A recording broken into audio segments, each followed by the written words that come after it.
So hello and welcome to Physiture. पिछले lecture में अपन ने स्टार्ट किया था magnetic effect of electric current के बारे में पढ़ना, है ना। और सबसे पहले लेक्चर में अपन ने स्टार्ट किया था ये नया chapter that is magnetic effect of electric current. उसके बेसिस पे पहले लेक्चर में अपन ने मैग्नेटिक इफेक्ट के बारे में पढ़ा था।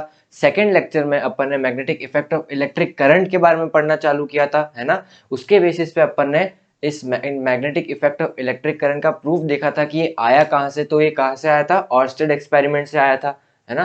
फिर अपन ने मैग्नेटिक फील्ड लाइंस देखी थी around a straight current carrying conductor, a circular current carrying loop and a current carrying solenoid. ये तीनों चीजें अपन ने पढ़ी थी। और आज अपन को पढ़ना है force on a current carrying conductor placed in an magnetic field. Alright, so start करते हैं।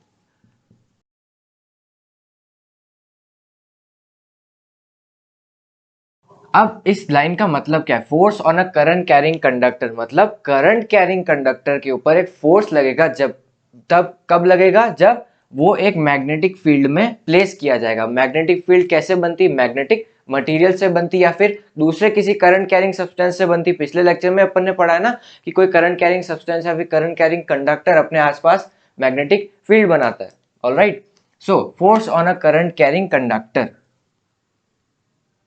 इसके ऊपर एक एक्सपेरिमेंट है जो कि एनसीईआरटी में डायग्राम भी दे रखा है, यहाँ पे दिख रहा होगा आपको। मैं यहाँ पे बना देता हूं।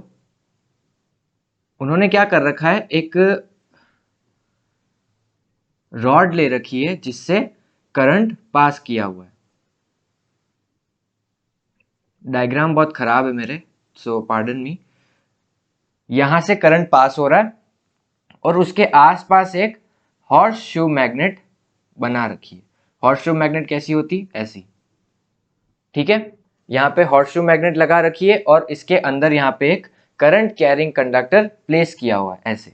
इसमें से करंट पास हो रहा है। ऑलराइट, अब करंट कहाँ से आया? इधर से एक सर्कुलर क्लोज लूप बना दो, सॉरी क्लोज लूप बना दो। यहाँ पे बैटरी लगा दो, तो यहाँ पे आपके पास में एक सर्किट बन जाएगा। ऑलराइट, सो ओके नाउ, अब इन्होंने ये ऑब्जर्व किया कि जब करंट नहीं पास हो रहा था इस कंडक्टर से और जब इसको मैग्नेटिक फील्ड मतलब इस मैग्नेट के अंदर रख रखा था ऐसे कुछ, तो इसके ऊपर कोई फोर्स नहीं लग रहा था। जैसे ही इस सर्किट से करंट पास हुआ तो इस कंडक्टर के ऊपर एक फोर्स लगा और ये अपनी पोजीशन से मूव हो गया। तो ऐसा क्या हुआ कि ये अपनी पोजीशन से मूव हो गया?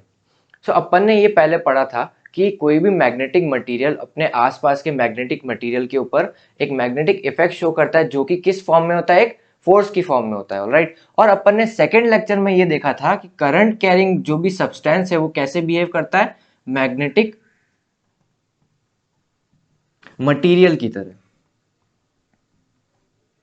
है ना। Current carrying substance magnetic material की तरह बिहेव करता है। और इधर देखो, यहाँ पे मैग्नेटिक मटेरियल और ये अपने पास में मैग्नेटिक मटेरियल बन गया क्योंकि इस कंडक्टर से करंट पास हो रहा है ना। और दोनों मैग्नेटिक मटेरियल आसपास में, तो ये इसके ऊपर फोर्स लगा सकता है ना। पिछले लेक्चर में अपन ने ये देखा था ना कि करंट कैरिंग कंडक्टर अपने आसपास एक मैग्नेटिक फील्ड बनाता है। फर्स्ट लेक्चर में अपन ने ये देखा था कि मैग्नेटिक मटेरियल आपस में फोर्स लगाते हैं। तो फर्स्ट लेक्चर की वजह से मैग्नेटिक मटेरियल आपस में फोर्स लगा रहे हैं और करंट कैरिंग कंडक्टर कैसा हो गया अपने पास में? Magnetic material. तो आपस में मैग्नेटिक मटेरियल ये दोनों हो गए ना, तो ये अपने आसपास आपस में फोर्स लगाएंगे, इसलिए ये जो कंडक्टर है वो अपनी पोजीशन से मूव हो जाएगा और इसके ऊपर एक फोर्स लगेगा। यही है अपने पास में force on a current carrying conductor placed in an magnetic field. Alright, now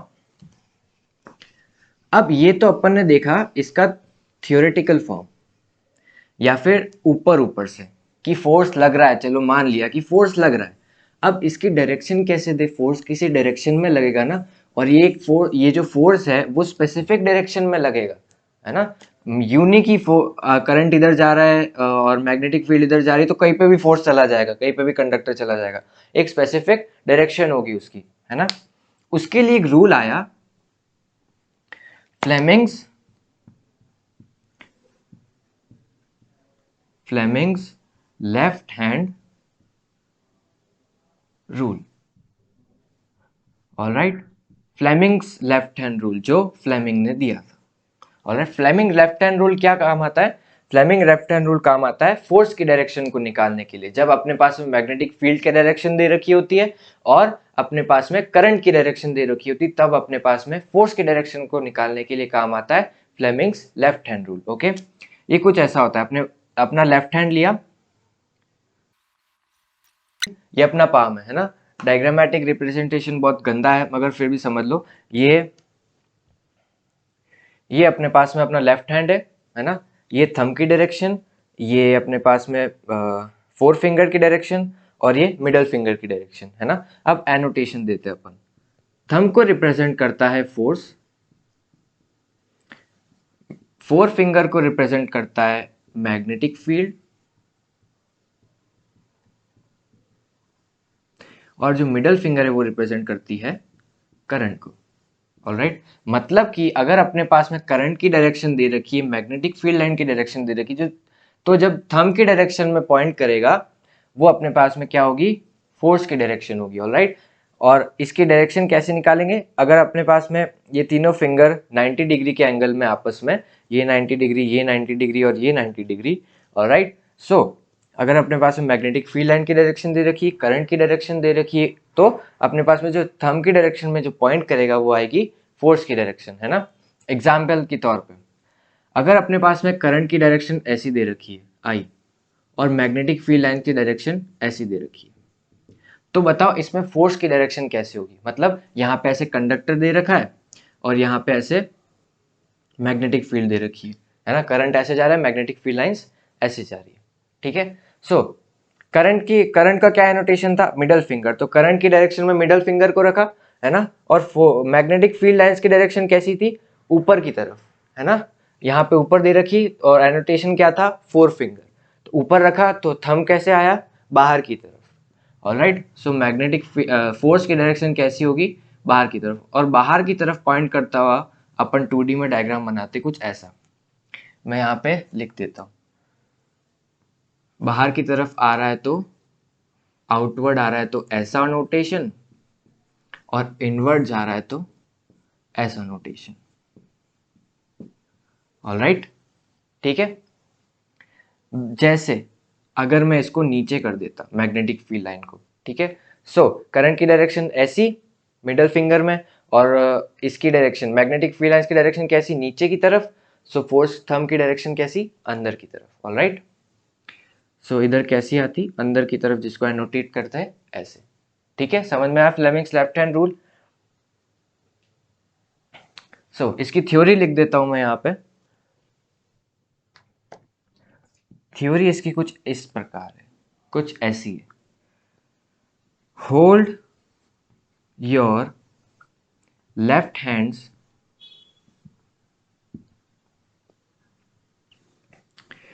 thumb,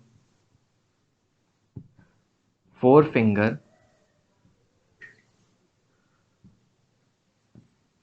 and middle finger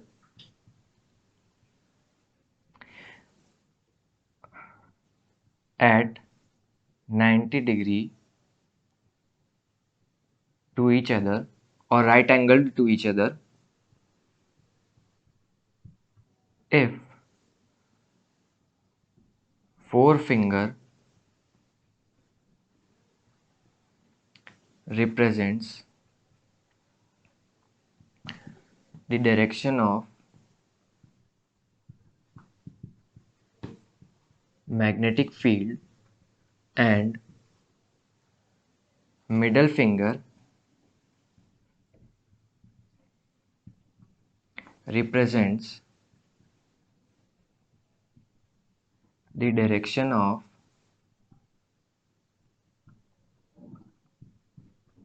of current, then the direction in which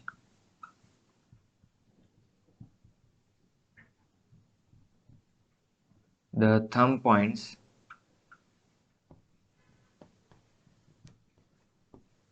gives you the direction of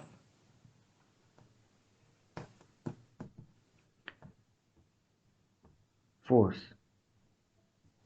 ठीक है, सो थ्योरी है जो कि अपन को अगर पूछ ले what is Fleming's left hand rule तो लिखनी पड़ेगी, ये पूरी थ्योरी है। ऑलराइट, समझ में आया यहाँ तक फ्लेमिंग्स लेफ्ट हैंड रूल के बारे में? अभी तक अपन ने क्या पढ़ लिया? Force on a current carrying conductor placed in magnetic field and Fleming's left hand rule to find that force on a current carrying conductor. Alright, now अब अपने को क्या पढ़ना है? अब अपने को पढ़ना है ऐसी चीज जिसकी वजह से ये पूरी दुनिया चल रही है। ऑलराइट, वो नहीं होता तो अभी मैं ये रिकॉर्ड नहीं कर पा रहा होता, आप अपने स्कूल नहीं जा पा रहे होते, है ना, और आराम से बैठ नहीं पाते, कुछ भी काम करना हो आप कार नहीं चला पाते, आप कुछ और नहीं कर पाते, है ना। वो चीज़ है इलेक्ट्रिक मोटर। इसी प्रिंसिपल पे बेस्ड है force on a current carrying conductor placed in magnetic field, है ना। इसी प्रिंसिपल पे बेस्ड है। बहुत इंपॉर्टेंट इन्वेंशन था जो कि आज अपने को पढ़ना है। ऑलराइट, स्टार्ट करते हैं।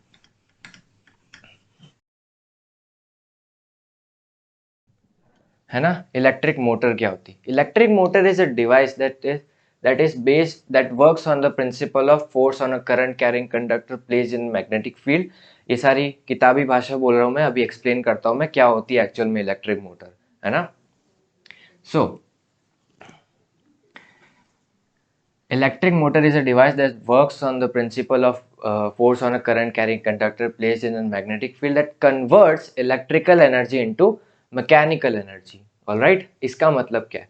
आप इलेक्ट्रिसिटी दोगे, वो आपको मैकेनिकल वर्क करके देगी। मैकेनिकल वर्क मतलब मोशन की फॉर्म में, है ना। आप इलेक्ट्रिकल एनर्जी दोगे, वो आपको मोशन करके देगी। ऑलराइट, को इलेक्ट्रिक मोटर में तीन चीजें पढ़नी, इसकी प्रिंसिपल, इसकी वर्किंग और इसका अपैरेटस, है ना।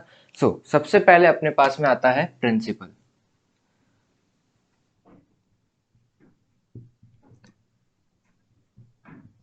ऑलराइट, इलेक्ट्रिक मोटर किस प्रिंसिपल पे बेस्ड है ना। इलेक्ट्रिक मोटर अभी बताया था किस प्रिंसिपल पे बेस्ड है। It is based on the principle of force on a current carrying conductor placed in an magnetic field. It is based on the principal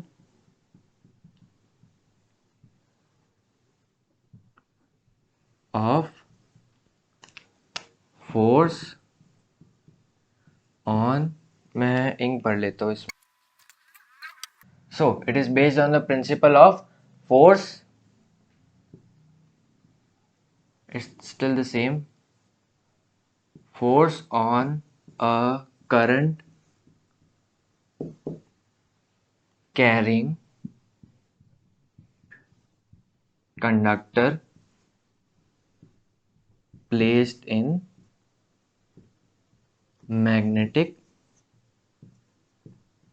field। all right, it is based on the principle of force on a current carrying conductor placed in magnetic field. ठीक है, अब apparatus क्या है इसका मतलब? Apparatus क्या, ये motor, electric motor किन किन चीजों से मिलके बनी होती है। ऑलराइट, अपैरेटस सबसे पहला आता है इसमें मैग्नेट, फिर आता है अपने पास में आर्मेचर, फिर आता है अपने पास में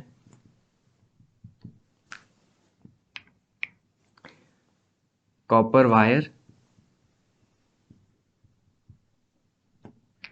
फिर आता है अपने पास में, ये सेकंड हो गया, फोर्थ आता है अपने पास में स्प्लिट रिंग्स,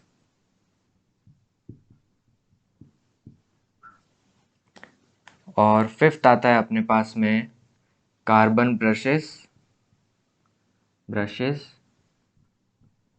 और लास्ट आता है अपने पास में बैटरी।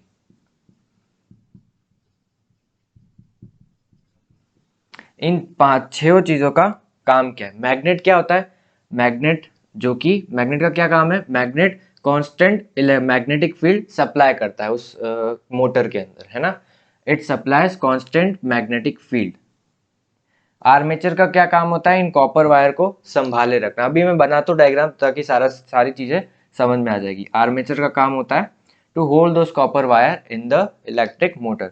कॉपर वायर का क्या काम होता है? इलेक्ट्रिसिटी कंडक्ट करवाना, है ना, उन भाई करंट कैरिंग कंडक्टर से मैग्नेटिक फील्ड से फोर्स लग रहा है ना, तो इसका तो काम होगा ही ऑब्वियसली, इसके बिना तो इलेक्ट्रिक मोटर कैसे बनेगी। स्प्लिट रिंग का क्या काम होता है, हाफ रोटेशन के बाद, अभी बहुत सारी चीजें आपको कंफ्यूजिंग लग रही होगी मगर अभी के लिए सुन लो, है ना। स्प्लिट रिंग्स का काम होता है हाफ रोटेशन के बाद में करंट की डायरेक्शन को चेंज कर देना, ऑलराइट। कार्बन ब्रशेस का क्या काम होता है, स्लाइडिंग कॉन्ट्रैक्ट रखते हैं स्प्लिट रिंग के साथ में। आई अंडरस्टैंड कि तुमको ये सब समझ में नहीं आ रहा होगा अभी, मगर अभी सारी चीजें वहां पे डायग्राम बनाऊंगा, सब समझ में आ जाएगा, ऑलराइट। कार्बन ब्रशेस का क्या काम होता है, स्लाइड कांटेक्ट रखना स्प्लिट रिंग के साथ में। और बैटरी का तो काम पता ही है अपने को, करंट की सप्लाई देना, ऑलराइट। नाउ मैं एक सिंपल डायग्राम बनाता हूँ इलेक्ट्रिक मोटर का।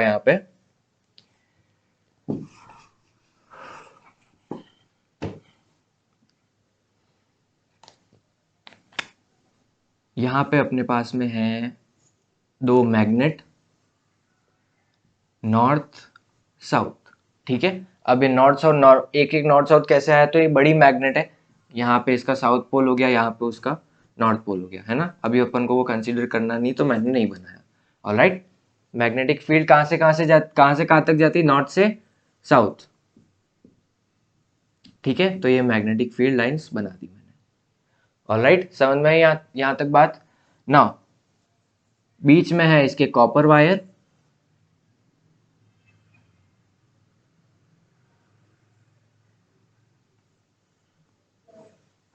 यहां पे है आपकी स्प्लिट रिंग्स, और यहां पे है आपके ब्रशेस, और ये आपका सर्किट हो गया पूरा कंप्लीट। यहाँ पे पावर सप्लाई देखिए, यहाँ पे करंट आई जा रहा है, इसको नाम दे देते हैं A B R C D R, ठीक है। करंट कैसे जाएगा, ऐसे, ठीक है। ये इसकी axis of rotation, axis of rotation क्या होती है, जिसपे वो कोई भी चीज रोटेट करती है ना, जिस एक्सिस पे, ऑलराइट। नाउ अब आर्मेचर का आ गया, इसको जो होल्ड कर रहा है वो है आर्मेचर, इन कॉपर वायर्स को जो होल्ड कर रहा है वो है आर्मेचर, ऑलराइट।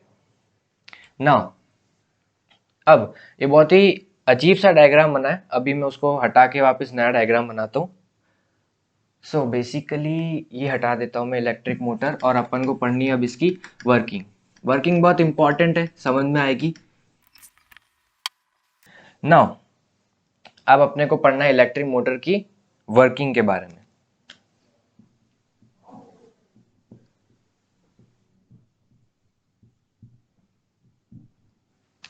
नाउ अब मैं यहाँ पे दो डायग्राम बनाऊंगा। सबसे पहला डायग्राम मैं यहाँ पे बनाता हूँ एन एस, ठीक है। ये पहली इलेक्ट्रिक मोटर का डायग्राम है।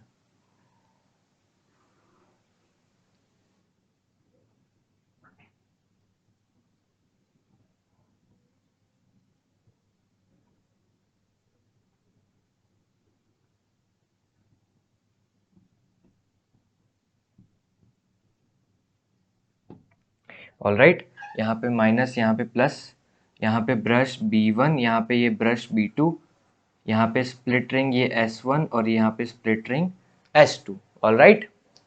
यहाँ पे करंट I दौड़ेगा, ये दोनों कंडक्टर्स है ना, तो इससे करंट पास हो सकता है। यहाँ पे I जा रहा है, तो यहाँ पे कितना जाएगा, I। नाम दिया था अपन ने उसके आर्म को ABCD,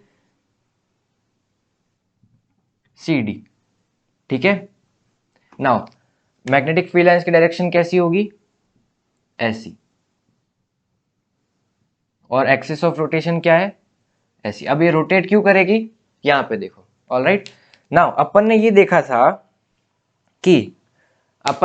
था कि force on a current carrying conductor placed in magnetic field, मतलब कि करंट कैरिंग कंडक्टर को अगर अपन ने मैग्नेटिक फील्ड में रखा तो उसके ऊपर क्या लगेगा, एक फोर्स लगेगा। यहाँ पे देखो मैग्नेटिक फील्ड लाइन जा रही ऐसी, यहाँ पे मैग्नेटिक फील्ड लाइन जा रही है ऐसी, एंड करंट जा रहा है ऐसे, तो इस करंट कैरिंग कंडक्टर पे क्या लगेगा, फोर्स लगेगा। तो इस आर्म को देखो,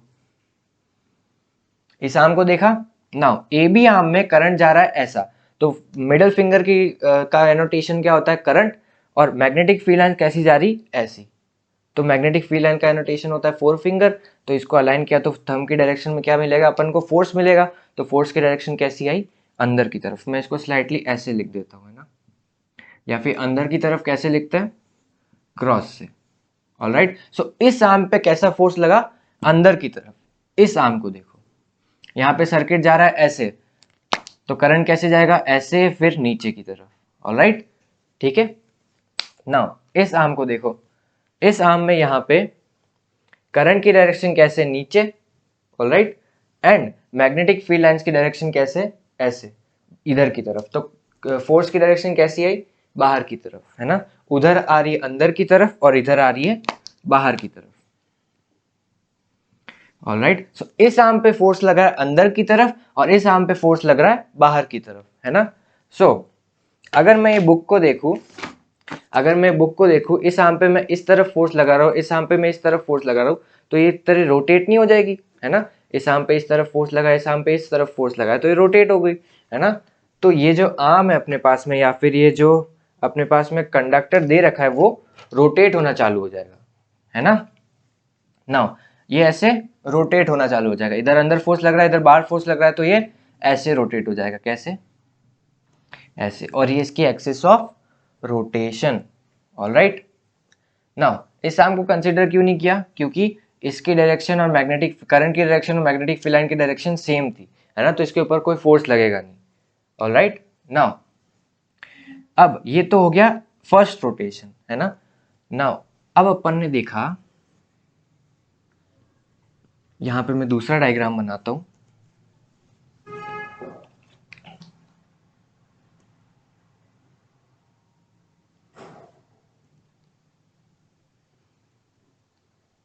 ये साउथ पोल, ये north pole, and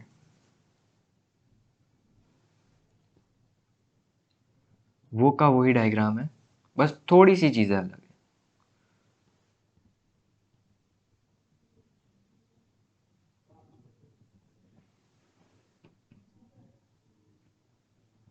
plus minus current जाएगा ऐसे, B1 और B2।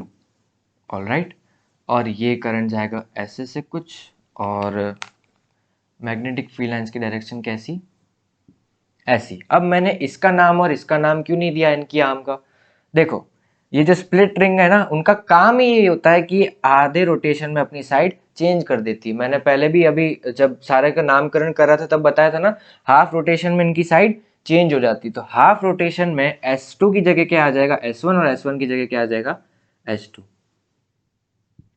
है ना। और S2 के साथ में कौन सा आर्म था, CD आर्म, और S1 के साथ में कौन सा आर्म था, AB आर्म।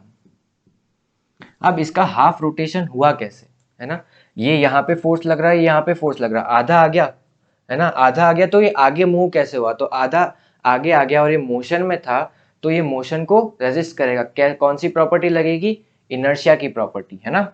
यहाँ पे आधा आया और रुक तो सकता नहीं ना, क्योंकि every body resist is state of change of rest और ऑफ यूनिफॉर्म मोशन, मतलब ये मोशन कर रहा था तो ये मोशन ही करता रहेगा। और ये आधा आया, आधा तो रुक नहीं सकता, क्योंकि ये मोशन की स्टेट में तो मोशन करना चाहेगा। वापस ऐसा आया तो वापस इस पे फोर्स रख गया, वापस फोर्स लगा तो वापस ऐसा हुआ, और इनर्शिया की वजह से वापस ऐसा हो गया, तो ये रोटेट करता रहेगा। ऑलराइट, समझ में आई बात। यहाँ पे करंट जा रहा है ऐसे, यहाँ पे आई, यहाँ पे आई, इधर की आर्म पे करंट जा रहा है ऐसे, मैग्नेटिक फील्ड लाइन ऐसे, फोर्स की डायरेक्शन कैसी, अंदर की तरफ, और इधर कैसी, बाहर की तरफ। जैसा यहाँ पे हो रहा था वैसा का वैसा सेम यहाँ पे। तो ये ऐसे ऐसे घूमता रहेगा, कौन सी एक्सिस पे, इस एक्सिस पे। आई बात समझ में। तो ये होती है इलेक्ट्रिक मोटर।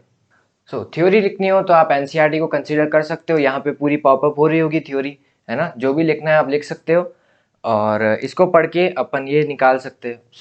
सो इसका बेसिक प्रिंसिपल क्या था, स्प्लिट रिंग्स का प्रिंसिपल, ताकि हाफ रोटेशन के बाद में करंट की डायरेक्शन चेंज हो जाए, है ना। अगर करंट की डायरेक्शन चेंज नहीं होती तो क्या होता, लेट अस कंसीडर कि करंट की डायरेक्शन चेंज नहीं हुई। सिंपल से डायग्राम दो बना रहा हूं मैं। ऑलराइट, नाउ यहां पे अपने पास में अगर ये होता,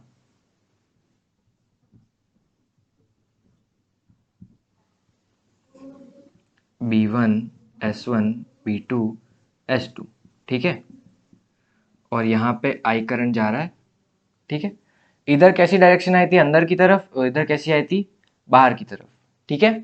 यहाँ तक आई बात समझ में। यहाँ पे मैं वापस बनाता हूँ मोटर को,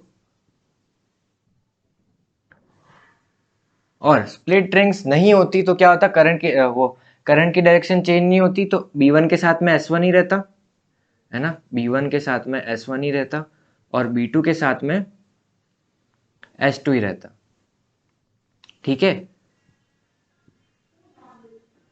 मगर मगर ये आर्म की डायरेक्शन क्या होती, चेंज हो जाती। यहाँ पे AB और CD था, तो यहाँ पे क्या होता, CD और AB, ठीक है, CD और AB। इसको थोड़ा सा रिकंसिडर करना पड़ेगा अपने को।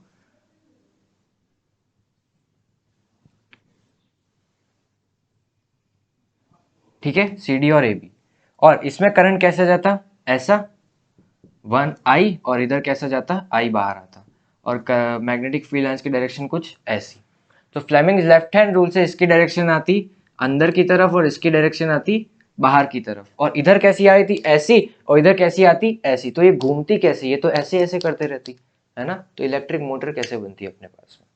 सो अपन को ये समझ में आया कि स्प्लिट रिंग्स का क्या काम है, ब्रशेस का क्या काम है, बैटरी का क्या काम है, मैग्नेट का क्या काम है, कॉपर वायर का क्या काम है ना। और अपन को समझ में आया मैग्नेट का क्या काम है, और इलेक्ट्रिक मोटर का क्या काम है।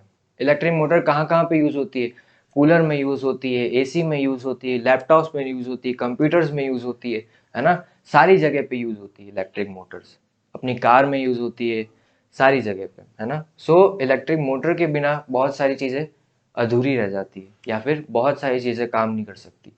ऑलराइट, सो यहां तक अपन को बात समझ में आई इलेक्ट्रिक मोटर की। अब ये यूज क्या कहाँ कहाँ पे होती वो भी बता दिया मैंने। इलेक्ट्रिक मोटर पे जो भी आए ये सारी चीजें लिखनी है ना। ये सारी चीजें आप पढ़ लेना एक बार पॉज करके, ये सारी चीजें लिखनी है।